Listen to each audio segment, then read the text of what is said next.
அதாவது ஸ்டூடெண்ட்ஸ் நான் உங்கள் வாத்தி பேசுகிறேன். இன்றைக்கி என்ன பார்க்க போகிறோம்னா 10th சாப்டர் 6ல் இருக்க எக்ஸசைஸ் 6.4 பார்க்க போகிறோம். கொஸ்டின் என்ன, the angle of elevation of the top of a cellphone tower from the foot of a high apartment is 60 degree and the angle of depression of the foot of a tower from the top of a apartment is 30 degree. If the height of the apartment is 50 meter, find the height of the cell phone tower. According to radiation control norms, the minimum height of a cell phone tower should be 120 meter. State if the height of the above mentioned cell phone tower meets the radiation norms. இப்போ வந்து ஒரு apartment இருக்குது, ஓகேவா, ஒரு apartment இருக்குது, அதுக்கு ஆப்போசிட்லேயே ஒரு cellphone டவரும் இருக்குது, ஓகேவா. இந்த அப்பார்ட்மெண்ட்டுக்கு மேலேருந்து ஒருத்தன் இந்த அப்பார்ட்மெண்ட்டோட கீழே பார்க்குறான், ஓகேவா. நெக்ஸ்ட்டு கீழேருந்து ஒரு பையன் மேலே பார்க்குறான், ஓகேவா. இந்த அப்பார்ட்மெண்ட்டுக்கு ஸ்ட்ரெயிட்டாக இந்த டவருக்கு ஒரு லைன் வரைஞ்சிக்கோங்க, அப்போ தான் நம்ம ஆங்கிள் இது மார்க் பண்ண முடியும். இங்கே வந்து இந்த பையன் வந்து இங்கே வந்து எந்த ஆங்கிளில் பார்க்குறான்னா 30 degree ஆங்கிளில் பார்க்குறான், ஓகேவா. இங்கே 30 degree பார்க்குறான்னா இது கிரவுண்டு, ஓகேவா. இங்கே 30 degree பார்க்குறோன்னா இங்கேயும் 30 degree தான் வரும், ஓகேவா. டிப்ரெஷனை பார்க்கும்போது எலிவேஷனும் 30 degree தான் வருமா. இங்கேருந்து பார்த்தீங்கன்னா கீழேருந்து இந்த டாப்புக்கு பார்க்கும்போது 60 degree ஆங்கிளில் பார்க்குறான். கொஸ்டின் என்ன கேட்டிருக்காங்கன்னா, இந்த அப்பார்ட்மெண்ட்டோட ஹைட் என்ன 50 மீட்டர், ஓகேவா. கொஸ்டின் என்ன கேட்டிருக்காங்கன்னா இந்த செல்ஃபோன் டவரோட ஹைட்டை கேட்டிருக்காங்க, ஓகேவா. இப்போ இங்கே 50 மீட்டர்னா இங்கே 50 மீட்டர் தான் வருமா, ஓகேவா. அப்போது நம்ம இந்த அப்பார்ட்மெண்ட்டுக்கு மேலே இருக்குது பார்த்தீங்களா எக்ஸ்ட்ரா, இதை மட்டும் கண்டுபிடிச்சா போதுமில்ல. அப்போது இதை எக்ஸ்ன்னு வச்சுக்கலாம், ஃபஸ்ட் இதுக்கு பேர் வச்சிடலாம். இது ஏ பி சி டியா. என்ன கொஸ்டின் கேட்டிருக்காங்க, இந்த டவரோட செல்ஃபோன் டவரோட ஹைட்டு கேட்டிருக்காங்க. இதில் இன்னொரு இது என்ன சொல்லியிருக்காங்கன்னா, ஃபஸ்ட் வந்து நம்ம எப்பவுமே நார்மலாக ஏதோ ஒரு மீட்டர் கண்டுபிடிச்சா ஓகேன்னு சொல்லிடுவோம். இந்த தடவை அவங்களே ஒரு க்ளூ கொடுத்துருக்காங்க. 120க்கு செல்ஃபோன் டவர் ஷுட் பி 120 மீட்டருக்கு மேலே தான் இருக்கணும். ஏன்னா செல்ஃபோன் டவருக்குனால அந்த ரேடியேஷன் நார்ம்ஸ் வந்து மக்களை பாதிக்கக்கூடாதுன்னு சொல்லி 120க்கு மீட்டருக்கு மேலே தான் இருக்கணும், ஓகேவா. 120 மீட்டருக்கு மேலே இருக்கணும், கீழே இருக்கக்கூடாது. கீழே இருந்துச்சுன்னா இந்த சமய தப்பு உங்களுக்கு, ஓகேவா. நான் எப்படி போட்டு காட்டுறேன் பாருங்கள். டெஃபினேஷன் எழுதிக்கலாம். லெட் என்னென்ன கொடுத்துருவாங்களோ அது எல்லாமே எழுதிடலாம். CD equal to 50 metre. சிடினா அப்போ ஏ இது ஈன்னு பிடிச்சிக்கலாம். ஏஇ வந்து 50 மீட்டர் தான், ஓகேவா. ஏஇ 50 மீட்டர், ரெண்டு ஒரே இது தான். நெக்ஸ்ட் வந்து பிசிஏ, கோணம் பிசிஏ 60 degree. அடுத்து டிஏசி கோணம் டிஏசி வந்து 30 degree. ஃபர்ஸ்ட் வந்து 60 degree எடுத்துக்கலாம். இது ஆப்போசிட்னா 50 வரும், 50 + எக்ஸ்ன்னு வரும், ஓகேவா.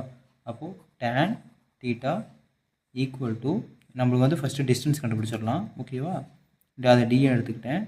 tan theta equal to opposite by adjacent equal to opposite என்ன 50 + x, 50 + x by distance வந்து AC, ஓகேவா. tan 60 degree தான் எடுத்துருக்கோம். அப்போ 60 degree equal to 50 + x by AC. Next வந்து tan 60 degree மதிப்பு என்ன √3 equal to 50 + x by ஏசின்னு இருக்கிறத வந்து நம்ம டீன்னு வச்சுக்கலாம், ஓகேவா. டீன் மென்ஷன் பண்ணிக்கலாம். இப்போது இந்த டியை இந்தாண்டு கொண்டு வந்துடலாமா, டி இந்தாண்டு கொண்டு வந்துட்டு √3 இந்தாண்டு கொண்டு வந்துடலாம். D equal to 50 + x by √3. இது ஃபஸ்ட்டு சமன்பாடு, ஓகேவா. ஃபஸ்ட்டு சமன்பாடு. செகண்டு வந்து 30 degree எடுத்துக்கலாம். கோணம் டிஏசி tan theta அதே சேம் அதே தான், opposite by adjacent equal to opposite என்னென்னா 50 மீட்டர்னு வரும். அட்ஜென்ட் நம்மளுக்கு தெரியாதா, அதனால் நம்ம டீன்னு வச்சுக்கலாம் டிஸ்டன்ஸு. tan 30 தீட்டாக்கு பதிலாக 30 degree. tan 30 degree என்ன மதிப்பு 1/√3 equal to 50 by d. இப்போ டி இந்தாண்டு கொண்டு வரமா, டி இந்தாண்டு கொண்டு வந்துட்டோம்னா 50 இந்த √3 வந்து வகுத்தில் இருக்கிறது இந்த டிவைடில் இருக்குது, இந்தாண்டு போனால் மல்டிப்ளை ஆயிருமா. அப்போது √3 அப்படியே எழுதி பண்ணிக்கோங்க. இது செகண்ட் ஈக்குவேஷனு. இப்போ வந்து ஈக்குவேட்டிங் ஃபர்ஸ்ட் அண்ட் செகண்ட். ஓகேவா? இப்போ ரெண்டையுமே கொண்டு வரோம். டி ஈக்குவல் டு ஃபஸ்ட்டு தானே 50 + x/√3. நெக்ஸ்ட் வந்து டி ஈக்குவல் டு 50√3. ஓகேவா? இப்போ ஈக்குவல் தான் பண்ணுறோம். அப்போது 50 + x/√3 ஈக்குவல் 50√3. இந்தாண்டு இருக்கிற √3 இந்தாண்டு கொண்டு போகலாமா? டிவைடில் இருக்கிற இந்தாண்டு வந்தால் மல்டிப்ளையர் ஆகிடும். அப்போ 50 + x equal to 50√3 into √3. Next வந்து 50 + x ஈக்குவல் 50 இன்ட்டு √3 இன்ட்டு √3 3 ஆயிரும். இப்போ 50 × 3. அதே சேம் 50 + x ஈக்குவல் 150 வந்துடுமா?